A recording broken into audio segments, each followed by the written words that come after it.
Hello friends. तो आज हम बात करेंगे क्लोव प्लांट, जो इसके अलग अलग नाम है। लौंग भी बोलते हैं इसको, लवंग भी बोलते हैं, शेज़ियम अरोमेटिक, काफ़ी नाम है इसके। तो आज हम इस प्लांट के बारे में जानते हैं विस्तारपूर्वक। जैसे कि इस प्लांट का, ये प्लांट जो है बारिश वाली जगहों में काफ़ी जल्दी उगता है। मीन्स कहने का मतलब ये है कि जो जहाँ पे टेम्परेचर 20 से 30 डिग्री के बीच में होता है, ना बहुत ज़्यादा गर्मी ना ही बहुत ज़्यादा सर्दी, मीडियम सा क्लाइमेट जहाँ पे होता है, तो ये वहाँ पे काफ़ी जल्दी उगता है। लेकिन हाँ, एक चीज़ है, काफ़ी जल्दी का मतलब ये नहीं है कि बहुत जल्दी हो जाएगा। वैसे ये प्लांट है जो, वो काफ़ी स्लो मूविंग है। मीन्स कहने का मतलब ये है कि अगर इसको क्लाइमेट जो है इसको चाहिए वो 20 से 30 डिग्री के बीच में चाहिए होता है जो हो, तो उस टाइम पे इसकी ग्रोथ काफ़ी अच्छी हो जाती है। तो सेकंड हम पॉइंट इसका देख लेते हैं, वो है यूजेस एंड बेनिफिट्स।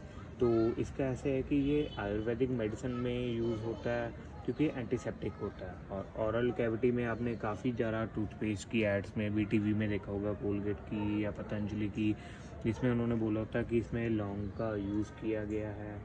और साथ ही साथ इसका डाइजेस्टिव डिसऑर्डर्स जैसे कि डायरिया की दवाई बनानी, होम्योपैथी में, जिसमें होम्योपैथी बोल लीजिए या आयुर्वेदिक बोल लीजिए, उसमें इसका काफ़ी ज़्यादा यूज़ होता है। और इसी तरह की काफ़ी सारी रिलेटेड जो डाइजेस्टिव रिलेटेड होते हैं उसमें इसका यूज़ होता है। और सेकंड इसमें है कि एरोमेटिक ऑयल जो है, अब ये बोल लीजिए फ्रेगनेंस के तौर पे, उस पर इसका काफ़ी ज़्यादा यूज़ होता है। सोप्स में यूज़ होता है, परफ्यूम में यूज़ होता है, माउथ वॉश में यूज़ होता है, क्रीम्स में यूज़ होता है इसका। जो ये फैमिली से बिलोंग करता है वो है मैराकीज़, तो उस फैमिली से ये बिलोंग करता है। टेम्परेचर का मैं आपको इसका बता ही चुका हूँ, 20 से 30 डिग्री के बीच में ये काफ़ी अच्छा ग्रो करता है। और जो इसका मिनिमम टेम्परेचर सर्वाइवल है वो है, अगर 5 डिग्री से नीचे चला जाएगा ना टेम्परेचर, और ये बाहर उस टाइम पे औस में धुंध में अगर ये पड़ा रहेगा, तो बहुत ही मुश्किल है इसके बचने के चांसेस। और साथ ही साथ जो मैक्सिमम टेम्परेचर सर्वाइवल है इसका, वो है अप्रॉक्स 40 डिग्री में। अगर आप इसको 40 डिग्री की धूप में, सीधा धूप में, कड़क धूप में रख दोगे बाहर, तो इसके पत्ते जो हैं वो लीफ बर्न हो जाएगा और पौधा आपका डेड हो सकता है। और इसको हम जान लेते हैं कि जो उगाते कैसे हैं।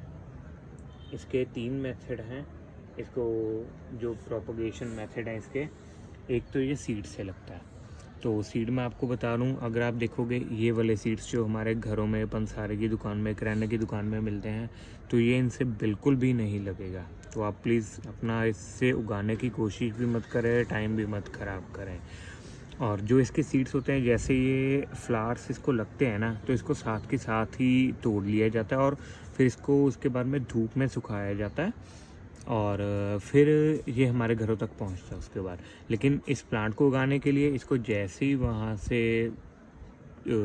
हार्वेस्ट किया जाता है, तो साथ के साथ ही इसको लगाना पड़ता है, तभी ये ग्रो करता है। सेकंड मेथड है इसका कटिंग से, ये पौधा कटिंग से लगता है। और थर्ड है इसका मेथड जो है, वो है एयर लेयरिंग की मदद से ये प्लांट जो है लगता है। तो जैसे ही आपके पास, अब इसको मैं आपको बता रहा हूँ, सबसे बेस्ट तो यही है कि आप इसको या तो ऑनलाइन परचेज़ कीजिए, या फिर अगर आपकी नियरेस्ट नर्सरी में मिल रहा है तो आप वहाँ से ले लीजिए। और इसमें जो सॉइल मीडिया है वो इसके लिए वैसे तो रेड कलर की मिट्टी सबसे बेस्ट है।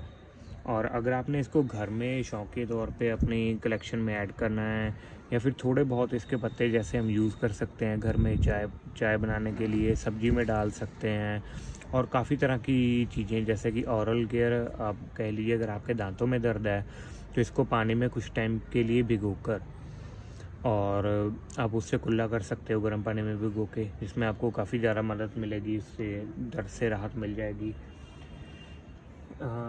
सेकंड है इसका जो सॉइल मीडिया, जैसे कि मैं आपको बता ही चुका हूँ कि रेड मिट्टी इसके लिए बेस्ट है। या फिर अगर आप इसको घर में उगा रहे हो तो आप घर में ऐसा कर सकते हो कि अगर आपका प्लांट 1 फीट से छोटा है, तो उस टाइम पे आप क्या कर सकते हो, 50% गार्डन सॉइल ले सकते हो, 20% सैंड ले सकते हो, 20% ही वर्मी कंपोस्ट, और 10% कोकोपीट इसके लिए। इसको मोस्टली रिच सॉइल पसंद है, लेकिन उसमें ये है कि अभी ये प्लांट बहुत छोटा है कि इसको अगर बहुत ज़्यादा हम दे देंगे वर्मी कंपोस्ट या खाद तो इसके सड़ने के चांसेस हो सकते हैं। अगर मैं प्लांट की लाइफ की बात करूं तो ये 100 साल तक प्लांट जिंदा रह सकता है। इसकी जो फ्रूटिंग होती है, इसके ऊपर जो ये क्लॉव्स लगते हैं इसके ऊपर, जिसको लौंग हम बोलते हैं, लवंग बोलते हैं, तो मोस्टली जो तो बीज से उगाया गया होता है पौधा, उस पे तो ये लगते हैं तकरीबन 15 साल ले लेगा ये बड़े आराम से। लेकिन जो प्लांट एयर लेयरिंग या फिर कटिंग से लगे हुए हैं उसके ऊपर इसको मैक्सिमम जो अभी तक देखा गया 5 से 6 साल, लेकिन मिनिमम में अगर हम बोलें 2 से 3 साल में भी लग जाते हैं प्लांट जो हमारे घर पे है। लेकिन क्लाइमेट का उस टाइम पे बहुत इसका रोल रहता है कि क्लाइमेट टेम्परेचर जो है इसका सही रहना चाहिए हमेशा उतना ही। तो मैं तो अभी तो देखो मैंने भी लगाया हुआ है, न्यू शूट्स इसकी निकल रही हैं। देखो अगर आएगा तो आपके साथ नेक्स्ट वीडियो में मैं शेयर करूंगा, अदरवाइज़ मैं तो अभी यही सोच कर लिया हूँ कि इसको मैंने सिर्फ इसके लीव्स ही यूज़ करने हैं मैंने। और सेकंड बाकी हम चलते हैं इसकी केयर। तो इसकी केयर कोई ज़्यादा हार्ड प्लांट है ये, इसकी केयर की कोई बहुत ज़्यादा आपको वो नहीं रहेगी।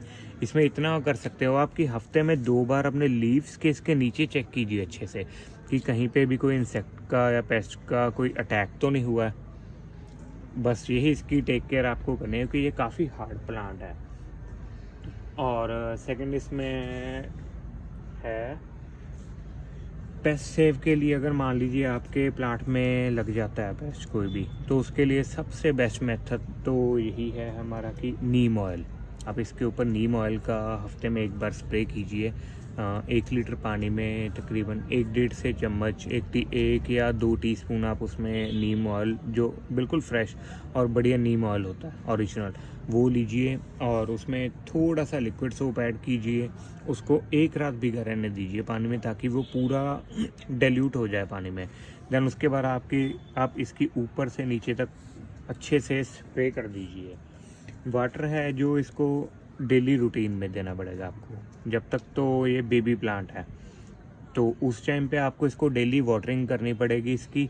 हाँ, वाटरिंग ऐसे होनी चाहिए कि पानी स्टोर नहीं होना चाहिए। अगर पानी बिल्कुल भी रूट्स में इसकी स्टोर होगा तो वो उसको गला देगा और आपका पौधा मर जाएगा। तो ये ध्यान रखिएगा कि आपकी सॉइल जो है वो प्रॉपर ड्रेनेज वाली होनी चाहिए कि उसमें पानी रुकना नहीं चाहिए।